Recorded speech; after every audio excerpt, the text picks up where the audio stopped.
സാധാരണ സ്കൂളിൽ പോകുന്ന കുട്ടികളൊക്കെ വീട്ടിലുണ്ടെങ്കിൽ രാവിലെ തന്നെ അമ്മമാർ എഴുന്നേറ്റ് ചോറുണ്ടാക്കും, കറി ഉണ്ടാക്കും, പിന്നെ അവരുടെ ചോറ്റുപാത്രം റെഡിയാക്കണം. എന്നാൽ ഞാൻ അത്രയും ബുദ്ധിമുട്ടുകളൊന്നും ഏൽക്കാറില്ല കേട്ടോ. ഞാൻ രാവിലെ എഴുന്നേൽക്കുന്നത് തന്നെ 7 മണിക്കാണ്. നിസ്സി ചായ ഇട്ട് വെച്ചിട്ടുണ്ടായിരിക്കും.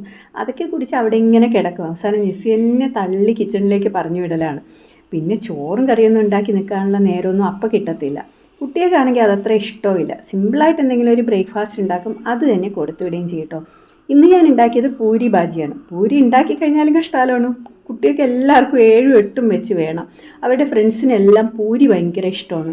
അവരെല്ലാം ചോറും തൈരും ഒക്കെയാണ് കൊണ്ടുവരുന്നത്. മക്കൾ എന്തെങ്കിലും കറി കൊണ്ടുപോയി കഴിഞ്ഞാൽ അതൊക്കെ കൂട്ടിയാണ് കുട്ടികൾ ഭക്ഷണം കഴിക്കുന്നത്. എങ്ങനെ ഈ ചോറും തൈരും ഒക്കെ കൂട്ടി കഴിക്കുന്നത് സത്യം പറഞ്ഞാൽ എനിക്ക് മനസ്സിലാകുന്നില്ല കേട്ടോ.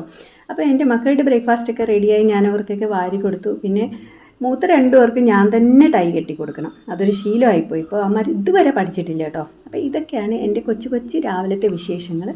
Thanks for watching.